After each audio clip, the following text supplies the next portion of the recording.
अली बाबा और 40 चोर। एक दफा का जिक्र है, किसी गांव में अली बाबा नाम का एक गरीब लकड़हारा रहता था। वो रोजाना जंगल जाता, लकड़ियां काट कर बेचता और इसी से अपनी मेहनत की कमाई पर गुजारा करता था। अली बाबा का दिल साफ था और वो अल्लाह पर यकीन रखता था। अल्लाह आज के दिन में बरकत डाल दे, बस कुछ लकड़ियां बीच कर रोटी का बंदोबस्त हो जाए। एक दिन अली बाबा हस्बे मामूल जंगल में लकड़ियां काट रहा था। अचानक उसने घोड़ों की आवाज सुनी। हैरान होकर इधर उधर देखा और जल्दी से दरख्त के पीछे छिप गया। ये आवाजें किसकी हैं? अल्लाह खैर करे, कहीं डाकू तो नहीं आ गए।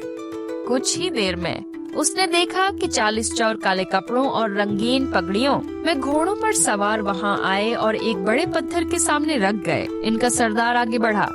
ये तो वाकई चोर लगते हैं। क्या ये लोग उस जंगल में कुछ छिपाते हैं? चोरों के सरदार ने जोर से कहा। खुल जा सिम सिम। फौरन वो बड़ा पत्थर 2 हिस्सों में बट गया और अंदर एक गाड़ नजर आने लगी, जिसके अंदर से हल्की रोशनी चमक रही थी। सुभान अल्लाह, ये कैसा जादू है! एक ही लफ्ज से दरवाजा खुल गया। चोर एक एक करके गार के अंदर दाखिल हुए। अली बाबा ने झांक कर देखा कि वहाँ सोने, चांदी, हीरे जवाहरात और कीमती चीजों का ढेर लगा हुआ था। अली बाबा हैरान रह गया। कितनी दौलत है! अगर उसमें से थोड़ा सा भी मिल जाए तो मेरी गुर्बत खत्म हो सकती है। जब चोर गाड़ से निकलकर चले गए तो अली बाबा आहिस्ता से सामने आया और बोला, खुल जा सिम सिम। पत्थर खुल गया। अली बाबा अंदर गया। एक थैला सोने चांदी से भरा और शुक्र अदा करता हुआ घर की तरफ रवाना हो गया। घर पहुंचकर अली बाबा ने अपनी बीवी को खुशी से खजाना दिखाया।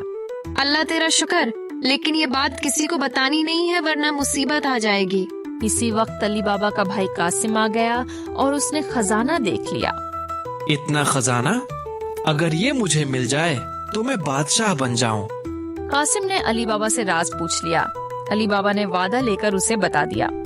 कासिम खजाना लेने के लिए गार के पास जाता है और कहता है, खुल जा सेम सेम। पत्थर खुल जाता है। कासिम अंदर दाखिल होकर लालच में बहुत ज्यादा खजाना उठा कर लेता है, मगर वापसी पर जादुई अल्फाज भूल जाता है और गार में फंस जाता है। अरे वो क्या था? खुल जा, खुल जा। ओह, मैं लफ्ज भूल गया। जब चोर वापस आते हैं तो कासिम को अंदर देखकर गुस्सा होते हैं और उसे मार देते हैं। उसने हमारा राज जान लिया, उसे जिंदा नहीं छोड़ सकते। चोर अली बाबा के घर का पता लगा लेते हैं और रात को मुटकों में छिप कर आते हैं ताकि मौका पाकर हमला कर सकें। अली बाबा की बहादुर नौकरानी मर्जीना को चोरों की साजिश समझ आ जाती है। अगर इन चोरों को न रोका तो ये हमारे मालिक को मार देंगे, मुझे कुछ करना होगा। वो अबलता हुआ तेल मटकों में डाल देती है, जिससे चोर जलकर खत्म हो जाते हैं। अली बाबा अल्लाह का शुक्र अदा करता है कि उसने चोरों से बचा लिया। या अल्लाह तेरा शुक्र कि तूने हमें उन जालिमों से बचाया। अली बाबा अपनी बीवी और मर्जीना के साथ सुकून की जिंदगी गुजारने लगता है।